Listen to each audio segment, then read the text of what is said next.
श्रीकृष्णाय वासुदेवाय हरये परमात्मने प्रणतः क्लेशनाशाय गोविंदाय नमो नमः।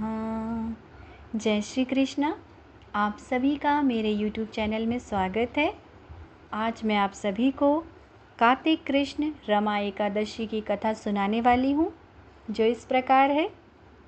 भगवान कृष्ण बोले, हे युधिष्ठिर, कार्तिक मास के कृष्ण पक्ष की एकादशी का नाम रमा है। इसके महात्म्य की कथा ऐसे है। एक मुचकुंद नामक राजा सत्यवादी और विष्णु जी का भक्त था। उसकी कन्या का नाम चंद्रभागा था। उसका विवाह राजकुमार सौभन के साथ किया गया। सौभन का शरीर निर्बल था, श्रद्धा उसकी पूर्ण शक्तिशाली थी। एक दिन सौभन ससुराल में था और रमा एकादशी आ गई। मुचकुंद राजा ने ढिंढोरा पिटवा दिया, आज सभी प्रजाजन उपवास करेंगे। हाथी, घोड़े, ऊंट इत्यादि पशुओं को भी अन्न नहीं मिलेगा। राजकुमार सौभन मुनादी सुनाकर पत्नी के पास गया और कहने लगा, मैंने उपवास किया तो अवश्य ही मर जाऊंगा। कहिए क्या किया जाए?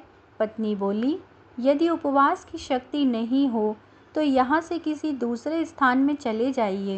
सौभन ने उत्तर दिया, यह बात निश्चित है कि मेरे शरीर में उपवास की शक्ति नहीं, परंतु श्रद्धा भक्ति मेरे मन में पूर्ण है।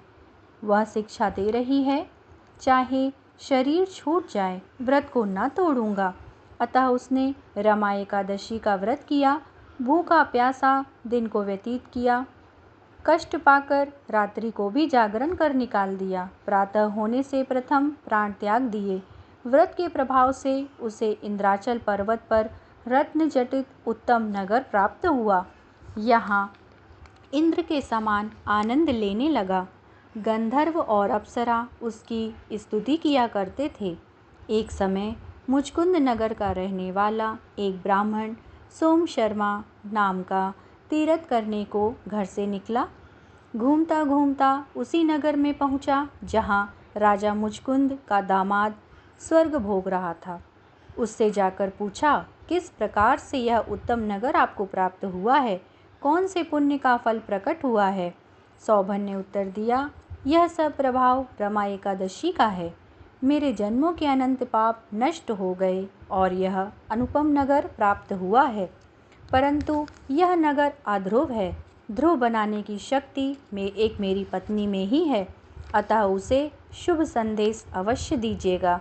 ब्राह्मण ने घर आकर चंद्रभागा से सब समाचार कहा और उसे मंदाचल पर्वत पर मुनि वामदेव के आश्रम में ले गया। मुनि ने चंद्रभागा के मंत्रों द्वारा अभिषेक किया। वह दिव्य शरीर धारण कर पति के पास चली गई। पति को कहने लगी, मैं जन्म से एकादशी का व्रत करती रही हूँ। उसके प्रभाव से यह अनुपम नगर ध्रुवलोक के समान अचल रहेगा। इस महात्म्य की कथा सुनने से भी विष्णुलोक मिलता है। जय श्री कृष्ण।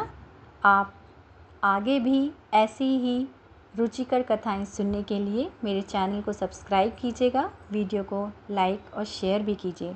धन्यवाद।